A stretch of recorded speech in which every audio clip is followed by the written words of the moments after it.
Special মশলা দিয়ে তৈরি করে নিয়েছি ডাল চানাচুর। তো দেখুন কতটা লোভনীয় হয়েছে। তো এরকম ঝমঝম বৃষ্টি ওয়েদারে যদি এরকম ডাল চানাচুর থাকে আর সঙ্গে যদি এক কাপ চা থাকে বন্ধুরা, পুরো জমে যাবে। দেখুন কতটা লোভনীয় হয়েছে দেখতে।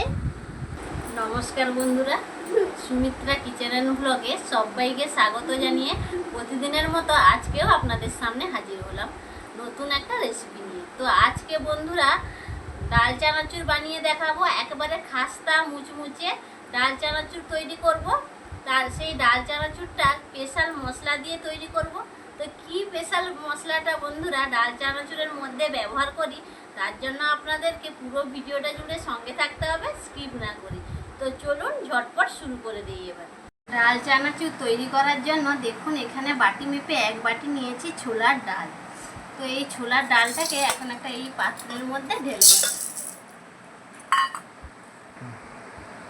এবার ছোলার ডালের মধ্যে দিয়ে দেব জল। তো জল দিয়ে আমি 2-3 বার মতো ধুয়ে নেব, আলতো হাতে এইভাবে ধুয়ে নেব। তো 2 বার মতো ধুয়ে নিয়ে আমি ফিরে আসছি। ছোলার ডালটা 2 বার ধুয়ে নিয়ে চলে এসেছি। তো বেশি ধোয়ার প্রয়োজন নেই, পরে আবারও ধুতে হবে। তো এর মধ্যে আমি দিয়ে দেব বেকিং সোডা।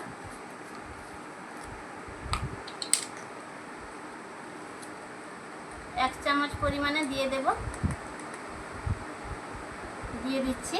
তো এবার ভালো করে মিশিয়ে নেব। এই বেকিং সোডাটা দেওয়ার ফলে ছোলাটা বেশ খাস্তা হবে।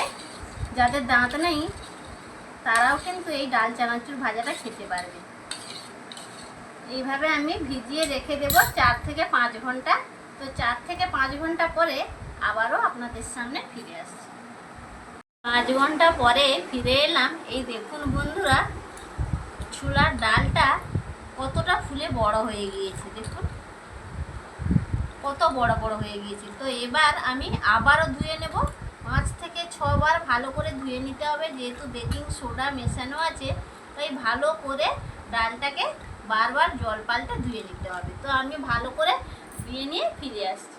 ডালগুলো ভালো করে ধুয়ে নিয়ে চলে এসেছি। এই দেখুন কতটা পরিষ্কারভাবে ধোয়া হয়েছে। এই দেখুন জলটা একবারে স্বচ্ছ। একটা ছাঁকুনি নিয়েছি, ছাঁকুনিতে করে ডালটা ছেঁকে নেব। ছাঁকুনিতে আমি ছেঁকে নিয়েছি। তো এবার ছাঁকুনি থেকে আমি এখানে একটা সুতির কাপড় নিয়েছি। তো এই কাপড়ের মধ্যে ঢেলে নেব। এইভাবে ডালটাকে আমি সুতির কাপড়ে ভালো করে মেলে দেব। দিলে গায়ে যে এক্সট্রা জলটা আছে এটা শুকিয়ে যাবে।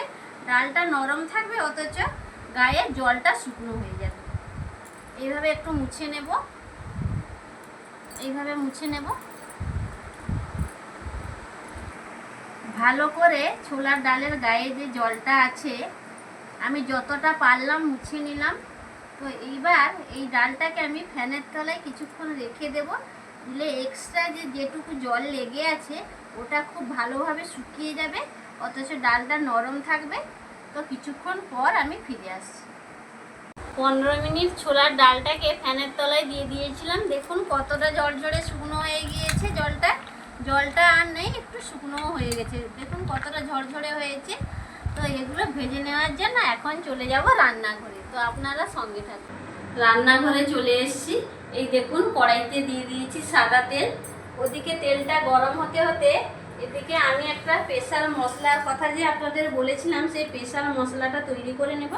তার জন্য দেখুন এখানে একটা বাটি নিয়েছি।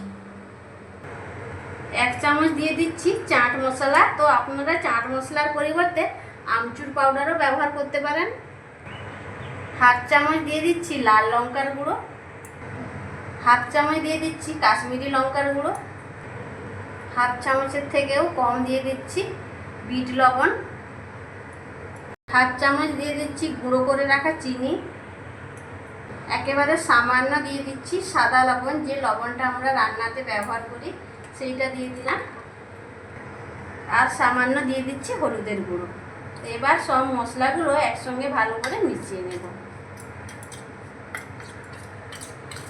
ওদিকে তেল গরম হতে হতে এদিকে স্পেশাল মশলাটা কিন্তু তৈরি হয়ে গেল বন্ধুরা।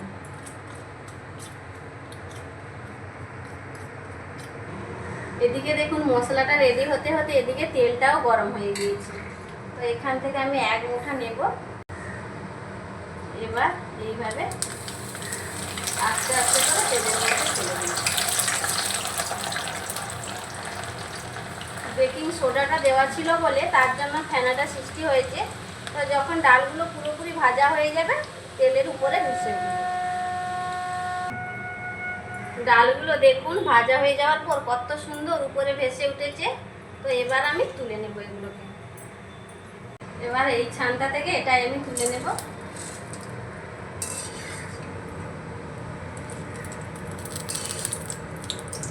তেলটা আমি ঝরিয়ে নিয়েছি। তো এবার একটা প্লেটের মধ্যে আমি ঢেলে নিচ্ছি। একইভাবে আমি আবারও ভেজে নেব।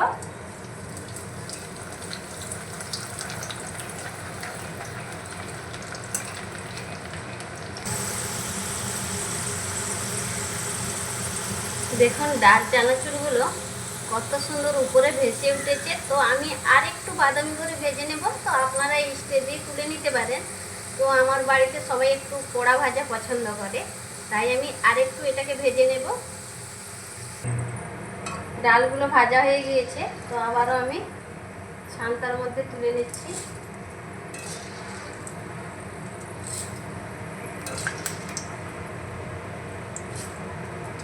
দেখুন কত সুন্দর হয়েছে ডাল চানাচুরগুলো। তো আমি প্লেটের মধ্যে রেখে দিচ্ছি। তো যেগুলো ভেজেছিলাম দেখুন ছেলে অর্ধেক ফাঁকা করে দিয়েছে। তো এইভাবে আমি বাকিগুলো ভেজে নেব। ডালগুলো সব ভেজে নিয়েছি। এবার কিছুটা চিনেবাদাম নিয়েছি, ভেজে নেব। এইভাবে তেলের উপরে ধরলেই বাদামটা ভাজা হয়ে যাবে খুব সুন্দর। বাদামগুলো দেখুন কি সুন্দর ফটফট ফটফট করে ভাজা হয়ে যাচ্ছে। বাদামগুলো ভাজা হয়ে গিয়েছে। তো এর থেকে বেশি আর আমি ভাজবো না, কালারটা চেঞ্জ হয়ে যাবে তাহলে। তো এবার তেলটা ঝারিয়ে আমি তুলে দেব। এবার দিয়ে দিচ্ছি এই ডাল চানার উপরে কিছুটা কারি পাতা নিয়েছি। তো ভেজে নেব।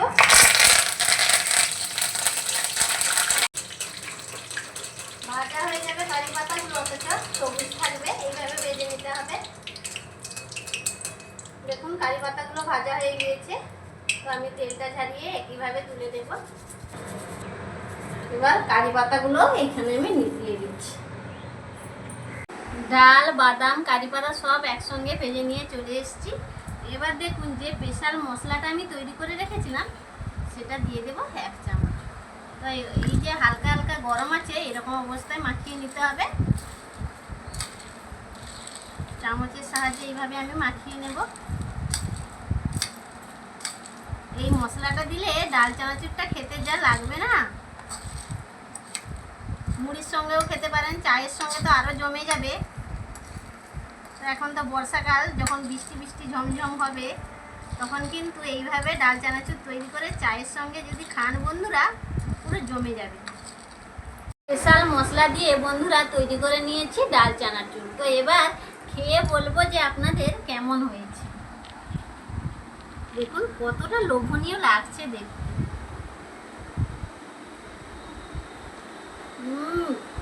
আওয়াজ শুনে বুঝতে পারছেন বন্ধুরা যে কতটা মুচমুচ করছে। যাদের দাঁতও নেই বন্ধুরা তারাও খেতে পারবে। আর মশলাটা যে দেওয়া হয়েছে বন্ধুরা যা লাগছে, সত্যি না বানিয়ে খেলে বুঝতে পারবেন না যে কতটা লোভনীয় লাগছে।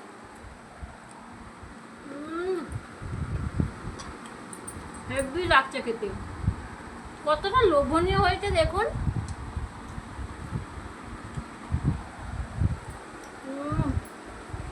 ফাটাফাটি বন্ধুরা, এত সুন্দর হয়েছে যে লোভ সামলাতে পারছি না, আবার নিয়ে খাচ্ছি।